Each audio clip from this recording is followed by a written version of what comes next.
Imagine boarding a plane after a long business trip, ready to finally relax.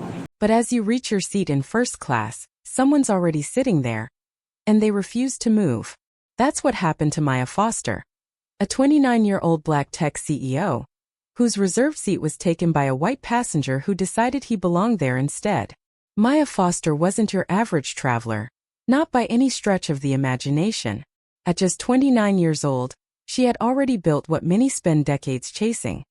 Not only success but respect. As the founder and CEO of one of the fastest-growing tech AI startups in Silicon Valley, she had become a rising name in both business and tech circles. Her LinkedIn inbox was filled with partnership offers, her Twitter feed full of tags from aspiring entrepreneurs seeking advice. Just months ago, she had been featured on a Forbes 30 Under 30 list, recognized for creating cutting-edge AI tools designed to solve real-world problems, especially those affecting underserved communities. But for Maya, all of that wasn't just about accolades or applause. It was personal. She had worked harder than most people knew. Late nights in cramped apartments, bootstrapping her company from nothing, and pitching to investors who often looked past her because of her age, gender, or, far too often, the color of her skin. Nevertheless, she pressed on. She had managed to build a tech empire while staying unapologetically true to who she was. A young black woman from the south side of Chicago, with a vision that no one could quite ignore. So by now, flying first class wasn't new to her. It wasn't aspirational. It was practical. That Thursday afternoon, she had just spent hours in meetings with a set of venture capitalists in Atlanta. It had gone better than expected. Not only had she secured a fresh round of funding, but investors were already talking expansion, bigger development teams, new offices, maybe even an international branch. The big leagues. Exhausted but satisfied, Maya made her way through Hartsfield-Jackson International Airport, headphones in her ears, a light duffel bag over her shoulder. She'd chosen her favorite outfit for the journey back home. A comfortable but sleek black blazer over a graphic tee that read, "Programmed for Power." Paired with dark jeans and sneakers, it was how Maya liked to travel. Stylish, confident, but grounded. She walked with purpose toward her gate, glancing at her boarding pass. Flight 2987, Seat 2A First Class. San Francisco, here she came. The gate agent greeted her with a familiar smile and polite nod. She scanned her pass and made her way down the jet bridge, ready for a smooth ride. It was a smaller plane, just 2 rows on either side in the first-class cabin. As she entered, she casually glanced down the aisle and saw someone already seated in what was supposed to be her spot. Probably just waiting for someone or got confused, she thought. It happens sometimes, seat errors, people not paying attention. But as she approached, she noticed something odd about the man in her seat. He wasn't looking up. In fact, he seemed pointedly avoiding eye contact. He was buried in the airline magazine, legs comfortably stretched out, a drink resting on the tray table in front of him. Well-dressed in a pressed white button-down shirt and navy slacks, graying hair combed perfectly in place, he looked like any other business traveler. Maybe a lawyer, maybe a consultant, maybe someone who had flown first class hundreds of times. Just like her. She stopped beside him and politely said, "Hi, I'm sorry. I think this might be my seat." Still without looking up, he muttered something under his breath and turned a page in the magazine. "I'm sorry," Maya repeated, this time a touch louder. "That's actually my seat 2A. Can I check your boarding pass?" Finally, the man sighed and looked up, briefly, as if she had interrupted something incredibly important. He gave her a glance that was enough to reveal something immediately uncomfortable. There was no confusion. No innocent mistake. There was entitlement. He blinked slowly, raised his eyebrows slightly and replied, "No. I'm pretty sure this is my seat. Maybe you should double-check.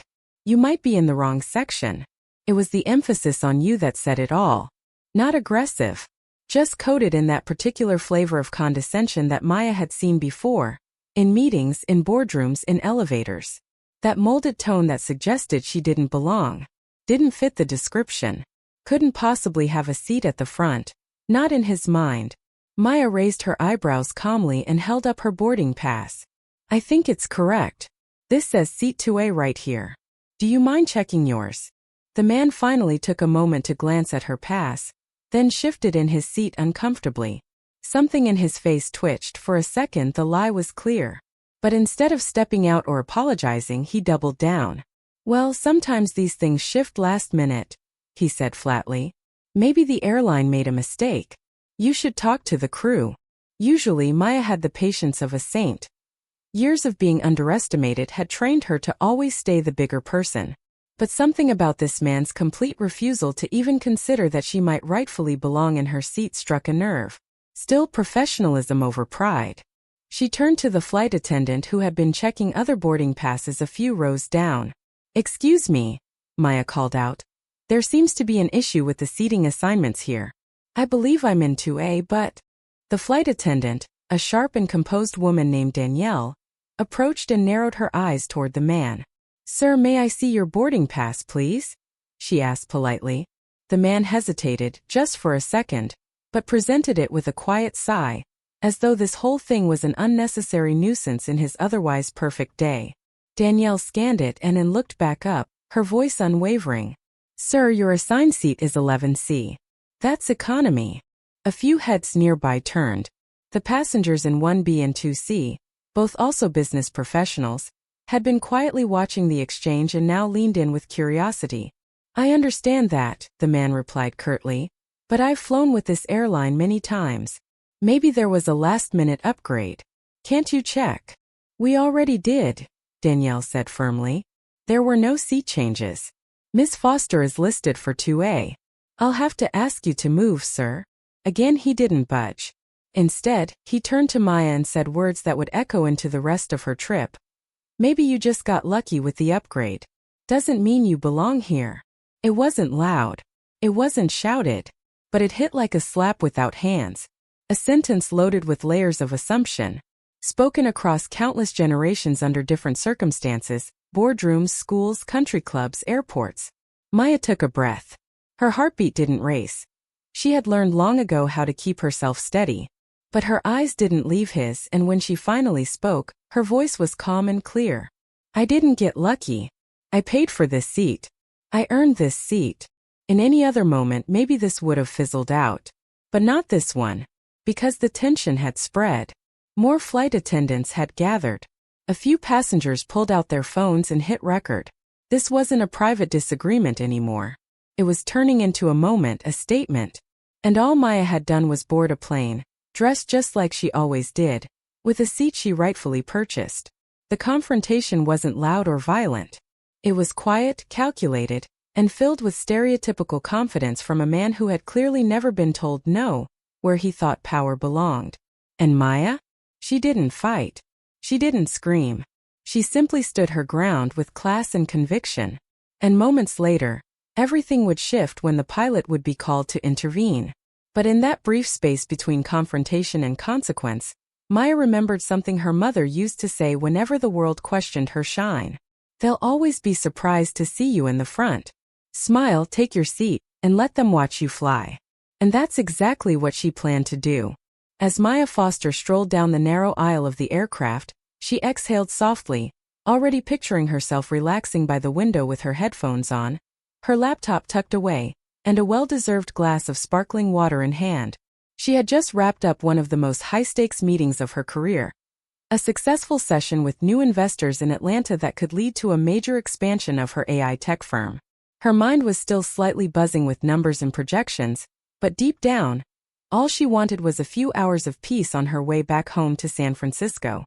As she entered the first-class cabin, the familiar luxury of soft lighting, plush leather seats, and the gentle hum of boarding announcements greeted her. She moved effortlessly down the aisle, scanning the seat numbers until she reached her destination, Seat 2A.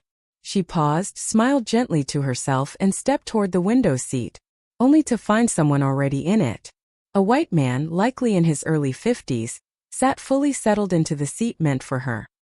He was reclined slightly, a half-full glass of sparkling water on the tray table in front of him, and a folded newspaper spread across his lap as though he had been there for hours. From his polished dress shoes to the gold cufflinks on his sleeves, he looked like someone used to being catered to. Maya hesitated, thinking maybe he had mistaken the seat. It happens. Maybe he was confused, or there had been a last-minute swap. So professionally and politely she leaned in and said, "Hi, I think you might be in my seat." He didn't look up, didn't tilt his head, didn't remove the newspaper barrier. He took another sip from his glass and casually replied, "Nope, this is my seat. Maybe you're in economy." The words echoed louder than the ambient noise of the cabin. Maya blinked. One eyebrow slowly rose as she processed his tone, dismissive, confident, and completely uninterested in the possibility that he might be mistaken. "Excuse me?" she asked, now standing slightly taller but keeping her tone measured. "I said, maybe you're supposed to be in the back economy," he repeated, still not making eye contact. It was as if, in his mind, the presence of this young black woman in front of him didn't warrant even looking up. And in that moment Maya realized, this wasn't confusion. It was assumption. Not just about her seat but about her. This wasn't unfamiliar territory for Maya, sadly. She had been in boardrooms where people assumed she was the assistant. At conferences where panelists asked her which startup she worked for, not ran. She had faced this brand of quiet, coded prejudice before. Never screamed but always heavy in the air. But on a plane, in broad daylight, with a boarding pass in hand, she exhaled quietly and without missing a beat, extended the slip of paper in front of her. "This says 2A. You might want to double-check yours." For the first time, he glanced away from his paper and looked at her hand. He scanned the pass, barely furrowing his brows. Then he snorted and said, "Well, maybe the system made a mistake. These apps mess things up all the time. I don't think someone like you usually sits up here anyway." Time froze. "Someone like you." That sentence, relaxed in its cruelty, effortless in its implication, didn't need to be explained. Maya knew exactly what he meant. So did nearly every passenger within earshot. It wasn't about money. It wasn't about an app glitch. It was about the fact that, to him, she didn't look like she belonged in this section of the plane. In a society full of masks that was unfiltered entitlement. A belief that he, a stranger who knew nothing about her, could dictate who deserved comfort and who didn't. Who earned luxury and who somehow stumbled into it. There was a subtle collective silence in that immediate area. The man's phrase had triggered raised eyebrows, awkward frowns, and a few hushed murmurs from nearby business-class passengers. A woman too rose behind, paused mid-text, clearly interested in what would happen next. But Maya didn't flinch. She had trained for moments like this her whole life. Growing up, her mother had given her a mantra. Don't argue with fools, prove them wrong by standing taller. And so she did. Still holding her boarding pass, she took a slow breath, locked eyes with him fully for the first time, and said, gently but firmly, "I didn't stumble into this seat. I booked it. I paid for it. I earned it. And I'm not going anywhere else."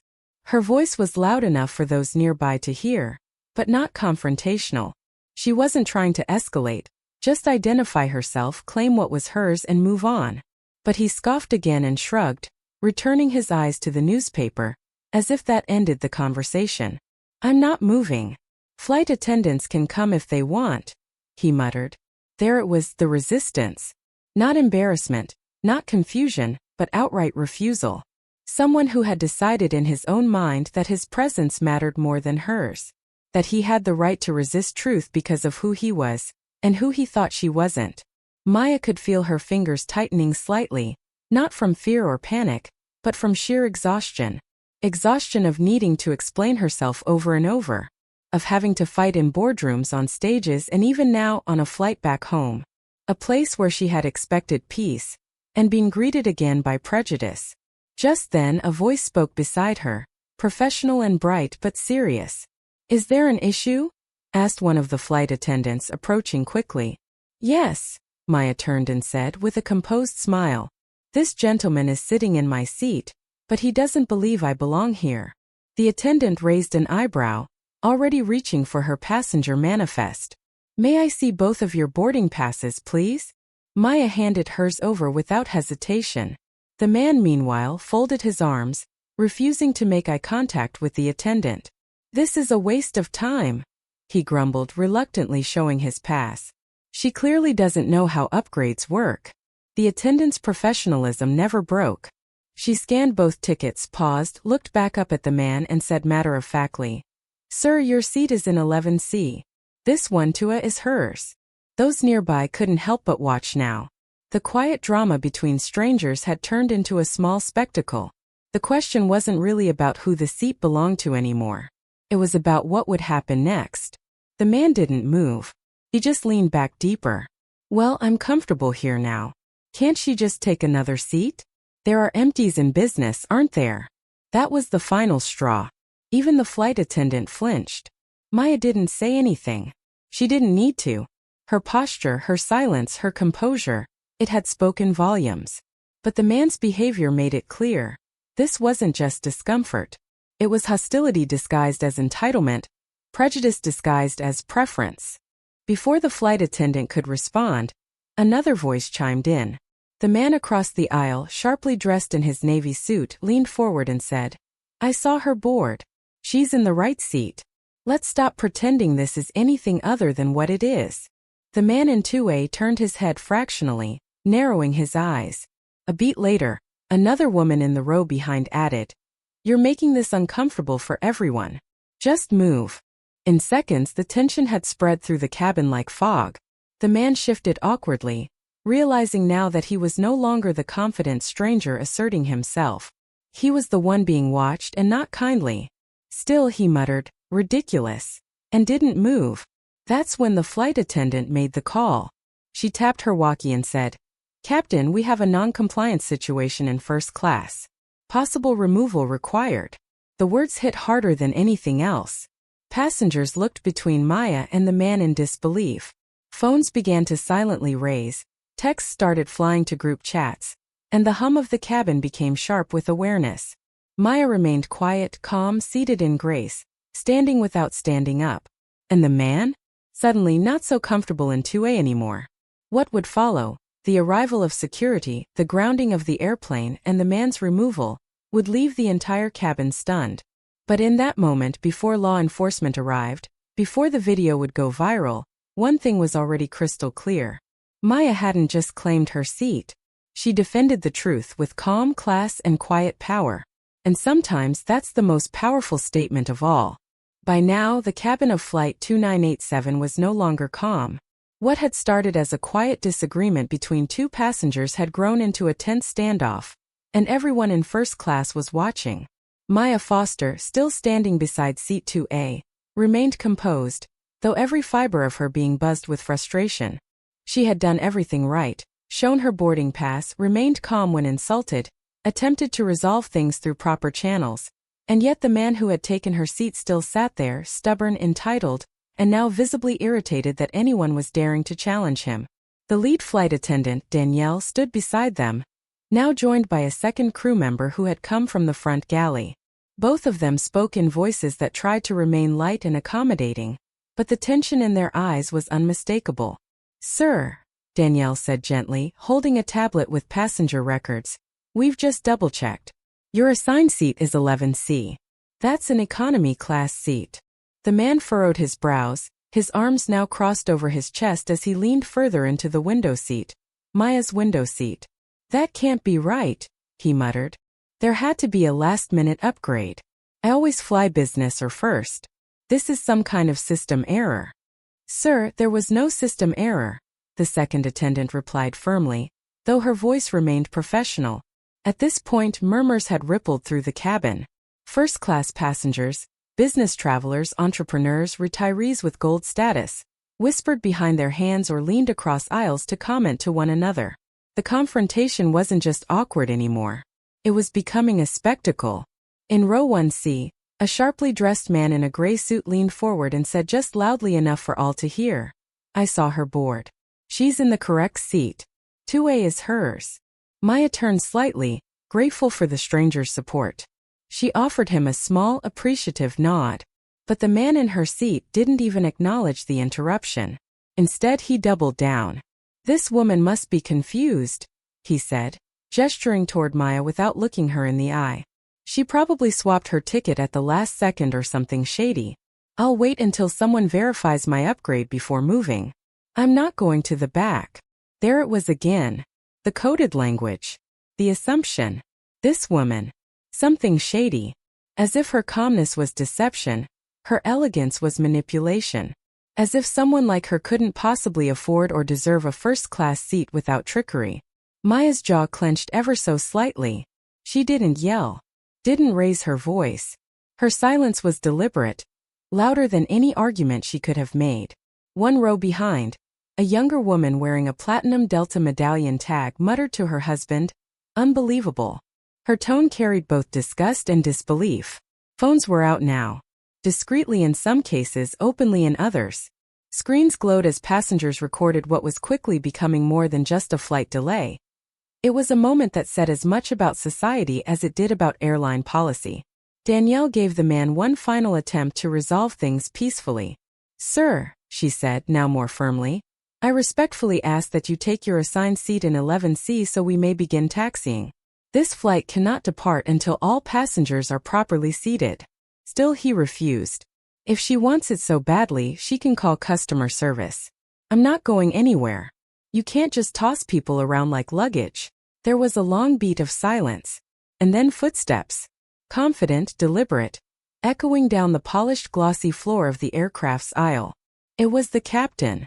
The actual pilot of the aircraft had come out of the cockpit, something that rarely happens unless absolutely necessary. Passengers paused mid-conversation and turned in their seats, eyes following the crisp navy uniform with gold stripes at the sleeves as the tall captain approached the scene. He had a composure that radiated experience and authority. "Good evening," the captain said. His voice was calm but with unmistakable command in its tone. "May I ask what's going on here?" Danielle summarized the situation calmly but clearly. "This gentleman is sitting in seat 2A, which according to our records belongs to Miss Foster. He has refused to take his assigned seat in economy. We've made multiple requests." The captain turned toward the man in 2A. "Sir, I'm Captain Rhodes. You are delaying the departure of this aircraft. We have a tight runway schedule tonight, and we cannot begin taxi until all passengers are seated correctly." The man attempted to keep a straight face, but his voice betrayed slight nerves. "Captain, I fly frequently. There's probably just been a mix-up. Can't you ask someone to switch with me until I sort this all out?" "It's not a big deal." "It is a big deal," the captain said, his tone firmer now. "You are occupying someone else's paid seat. Your boarding pass confirms you are assigned seat 11C. I am giving you 30 seconds to move to your assigned seat. If you refuse, I will have to involve airport security, and you will be removed from this flight." A murmur of agreement swept through the front cabin. Passengers nodded. Some clapped quietly. Yet still the man didn't move. "This is unbelievable," he muttered, almost to himself. "You're treating me like a criminal." "She made a scene. I didn't do anything." That's when Maya finally spoke up. Her voice was calm, measured, but piercing. "No," she said quietly, voice strong. "What you did was sit in a seat that didn't belong to you. What I did was ask for what I paid for calmly, respectfully. You made this into something else." For a moment, the captain looked between the two silently. His eyes settled on the man one final time. "Sir, that was your final chance. Please gather your things." The man finally blinked, face darkening with embarrassment. It was the kind of humiliation that could only come not from being wrong, but from being seen being wrong in public. He huffed and stood, grabbing his coat roughly and muttering angrily under his breath. A woman in seat 1A sighed in relief. A few rows down, another passenger clapped twice, enough to break the tension with a ripple of support. Someone behind Maya gave her a respectful nod. As the man walked down the aisle, past rows of eyes watching in silence, airport security was already waiting at the aircraft door. He wouldn't be allowed to reboard. And everyone on board knew that by the time the plane landed in San Francisco, the video clips were already going viral. Back in the cabin, things slowly began to return to normal. The overhead bins clicked shut. The seatbelt signs lit up. The engines began to hum louder as the aircraft prepared for departure. Maya finally sat in her rightful seat, 2A. She stared out the window for a moment, collected her breath, then closed her eyes briefly. Danielle leaned in and whispered, "Thank you for how you handled that. I'm so sorry you had to go through it." Maya smiled softly, gracious but tired. "You did everything right. Thank you for having my back." Across the aisle, the businessman in 1C smiled. You handled that with more grace than most would've. That guy didn't know who he was messing with today. Maya simply nodded and looked forward. Not in triumph, but in quiet reflection. This wasn't just about a seat. It was about taking up space boldly, unapologetically, and believing you belonged there, even when others doubted it. Even when they tried to steal it away. As the plane began to roll down the runway, Maya let out the breath she'd been holding for far too long. She had fought battles bigger than this, in boardrooms, investor meetings, and back-end negotiations. But sometimes the most exhausting battles are the ones nobody expects. The plane lifted into the sky, and Maya, seated by the window, looked out at the clouds passing by and reminded herself, not for the first time, that she had earned every mile, every seat, every moment of it, and no one could ever take that away. True to his word, the captain didn't hesitate. Stepping gently but firmly back into the cockpit, he picked up the intercom with steady hands, aware now that every eye on the plane was watching, waiting for the next move. The murmurs in first class had risen to a low rumble, passengers leaning into aisles, shifting in their leather seats, tension cutting through the air like turbulence before takeoff. And then over the speakers came his voice, calm, clear, and with the authority only a captain could carry at 37,000 feet, or in this case still on the ground. "Ladies and gentlemen, this is your captain speaking," he began, the familiar cadence normally reserved for weather updates and cruising altitudes. But now it held weight. "We have a situation that requires us to delay this flight temporarily. Law enforcement is en route, and will assist with the removal of one passenger. Thank you for your patience and cooperation." A sharp silence followed. Then from the back somewhere a hushed gasp, followed by another 2 rows ahead. The energy in the cabin shifted like pressure dropping before a storm. Passengers who'd previously kept headphones on were now paying attention. Cell phone cameras lit up. Heads turned, not even pretending to be discreet. The man in seat 2A, the seat that belonged to Maya Foster, didn't say anything at first. He sat there stone-faced. The kind of stillness that wasn't peace but pride wounded. For a moment he looked like he might comply. That he'd gather his things quietly and walk out on his own. But the window beside him only gave reflection, not refuge. His cheeks pinkened. His jaw clenched. And then, as if on cue, he stood abruptly and turned to the flight attendants. "You're all out of line," he snapped in tight, sharp syllables. "This is outrageous. Completely absurd. I've flown with this airline for years. I'm a card holder. A platinum member." Danielle, the lead attendant, didn't even blink. She'd heard it all before. From entitled passengers who thought frequent flyer miles were a license for disrespect. From corporate executives who believed status outranked behavior. "Sir, we've verified your seat assignment. You were given more than one opportunity to comply," she said firmly. But she didn't raise her voice, not once. "These decisions are now out of our hands." And right then, through the narrow front cabin door, came 2 airport police officers. They moved swiftly, dressed in TSA authority blue, professionalism radiating off them like static. One black, one white. The symbolism didn't go unnoticed. "Afternoon, folks," the taller of the 2 said, nodding toward the crew. "We have a report of a non-compliant passenger?" Danielle gestured calmly, stepping aside. The officers turned to the man, whose eyes flicked between them. For a brief second he looked like he might beg. Instead he escalated. "I'm being discriminated against," he announced loudly. "This is personal. This airline is singling me out. He pointed at Maya still standing a few feet away, "made me the villain and everyone just went along with it." He gestured wildly, voice rising, trying to rally the others to his side. But not a soul spoke in his defense. No backup. No allies. Nobody, not one person was buying it. Maya, for her part, hadn't moved. She stood calmly to the side near the galley, her chin lifted slightly, eyes focused. Her arms rested softly at her sides, body loose, unthreatening but unwavering. She could have said something. Could have clapped back. Verbally torched him into silence. But she didn't. She didn't need to. She already had the truth on her side. The officer closest to the man stepped forward. "Sir, please gather your belongings. You've been asked repeatedly to take your assigned seat. You've refused to comply with airline procedures, and the crew has exercised their authority to remove you from this flight. I paid good money for that ticket, the man snapped. And it's valid for economy seat 11C, the officer replied without missing a beat. This refusal to move constitutes a disruption. It's time to go. The man sucked in air, prepared to protest further, but then, the defining moment, passengers around him began to murmur. Someone in seat 2C whispered, "Just go, man." The suited passenger in 1C leaned toward the aisle and muttered under his breath, "About time." And then slowly from seat 1B, a woman clapped. Deliberate. Slow. Staccato.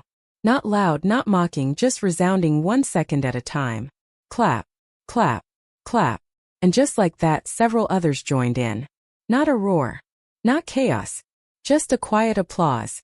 As if they were congratulating a long overdue end to a performance that had gone on far too long. The man's face turned a deeper shade of red. He yanked his coat from the overhead bin. His newspaper forgotten. His pride dented, his exit undeniable. Escorted by the officers, he shuffled toward the front cabin door. Eyes followed him the entire time. Not out of pity but as witnesses. There would be no quiet slipping away from this. The story would live on in passenger conversations, in text messages, in the video clips that would surely populate social media within hours. Maya watched him go. Not with a smirk, not with satisfaction. Just with composure. When the doors closed behind him, a quiet exhale seemed to pass through the entire cabin.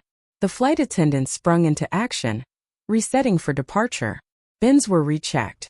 The final safety checks began again. And Maya? She walked, slowly and respectfully, to the seat that had always belonged to her. Seat 2A. She placed her duffel bag in the overhead bin. Slid into the pristine leather seat. Buckled her seatbelt. No drama. No yelling. Just dignity and grace. As she leaned back into her window, the weight of it all began to settle. Not just the tension from the last 30 minutes, but the years of being questioned, of being looked at twice when boarding early, of the hotel clerks assuming she wasn't the keynote speaker but maybe part of the cleanup crew, of the decades-old echoes that asked, quietly but constantly, "Do you belong here?" Today, she didn't answer with arguments. She answered by reclaiming her seat, her space, and her story. The man may have left defeated, but Maya? Maya remained undefeated. As the plane's engines roared to life seconds later and began to push away from the gate, another passenger leaned across the aisle and offered her a nod. "You handled that beautifully," he said. "Total class." Maya smiled just barely. "I'm used to it," she replied softly. But even as she said the words, they carried both sadness and strength. She was used to it, but that didn't make it right. Used to the stares. Used to the questions. Used to being underestimated, and then rising past expectations every single time. The woman in the seat behind her tapped her lightly on the shoulder. "Just wanted to say you inspired my daughter and me. She's sitting with her dad back in row 8. I hope she never forgets what she just saw." Maya's smile grew wider. "Thank you," she said. "That means more than you know." And as the flight lifted into the sky minutes later, San Francisco bound, so did something else. Maya's sense of pride, of quiet victory, of knowing that no matter what some people believed about who belongs where, she knew who she was. Powerful. Proven. Poised. A CEO on the rise. And no one, not a stranger, not an airline error, not even embedded bias, could take that from her. After nearly 40 minutes of delay, the aircraft finally began to taxi away from the gate, rolling steadily down the tarmac toward the runway. A sense of stillness hung in the air. But it wasn't from anxiety or exhaustion. It was relief. A tension that had suffused the first-class cabin had finally been relieved, not through shouting, fights, or spectacle, but through accountability. Through truth. The engines roared to life, and as the plane climbed into the clouds, so did something within Maya Foster. Something intangible but powerful. A reclamation of space, of place, of self. The past half hour hadn't been easy.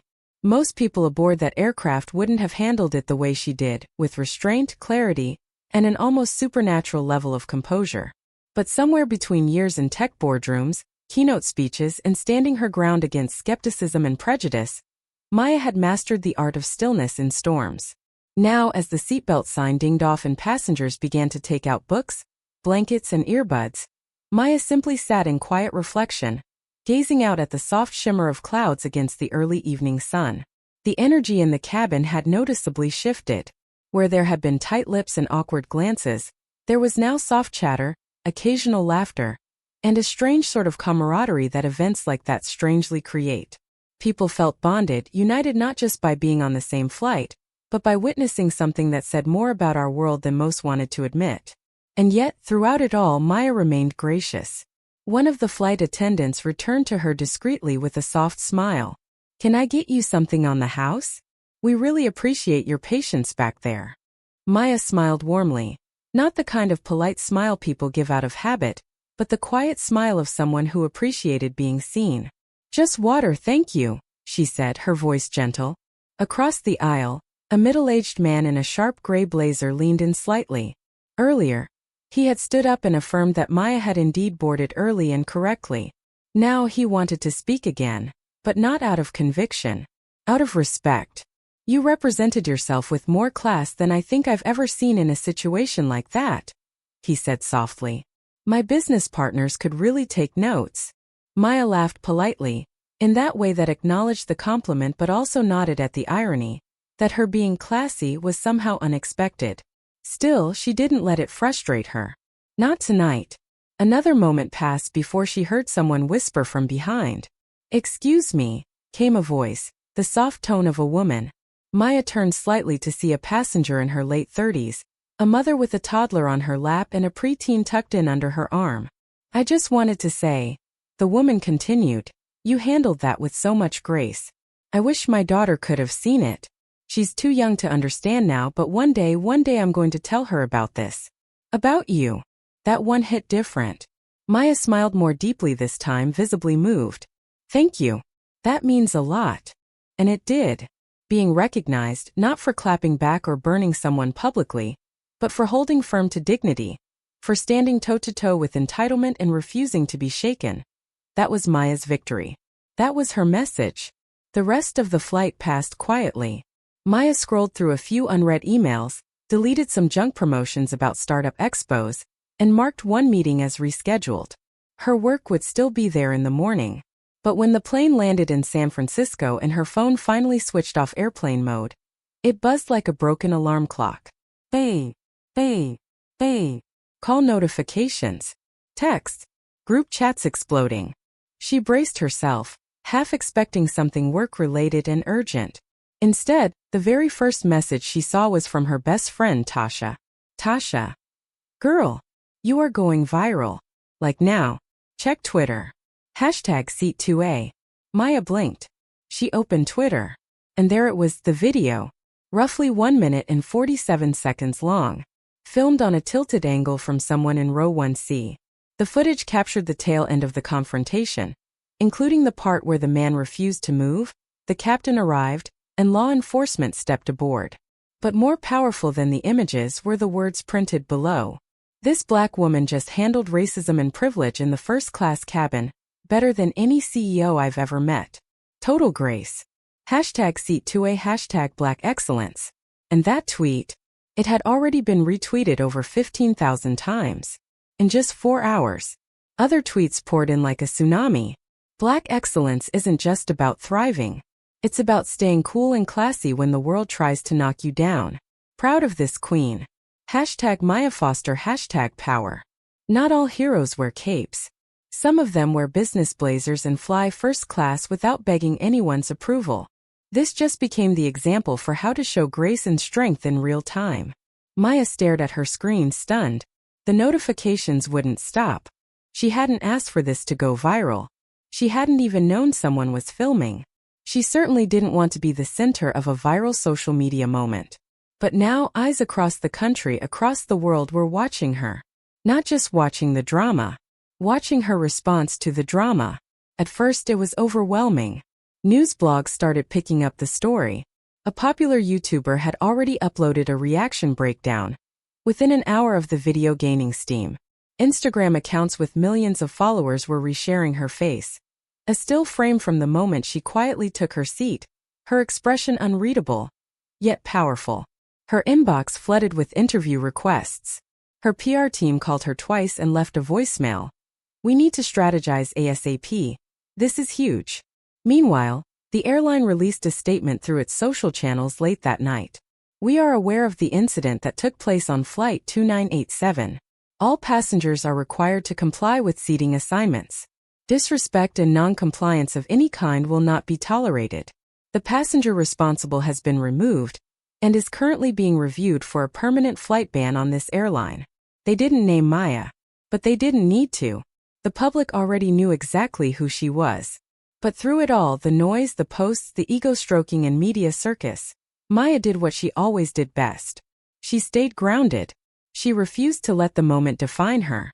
So the next morning, when the sun rose quietly over the San Francisco skyline, Maya sipped her coffee by her apartment window and opened Instagram, not to scroll aimlessly, but to say one thing. A single post. One sentence. No hashtags. No image, just text on a black screen.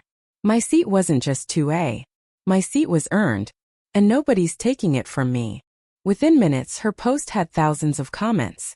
Verified checkmarks and everyday people alike flooded her page with love, admiration, and solidarity. She didn't need to say more. That one line told the whole story. It was never just about a seat. It was about space, respect, visibility, justice. It was about claiming what was rightfully hers in a world that still often asked people like her to prove they belonged again and again. But Maya? She wasn't proving anymore. She was the proof. Brilliant. Bold, unshakable. And while the world dissected every frame of a viral video, the woman behind it had already moved forward, onto her next meeting, her next project, her next challenge. Because Maya Foster wasn't just someone who sat in first class. She was someone who earned her place everywhere she went. And as the world finally saw what some had known all along, one truth rang louder than any applause in that cabin. Maya's seat? It would never be stolen again. If you found this story inspiring, make sure to like, comment, and subscribe for more real-life stories of power, pride, and perseverance.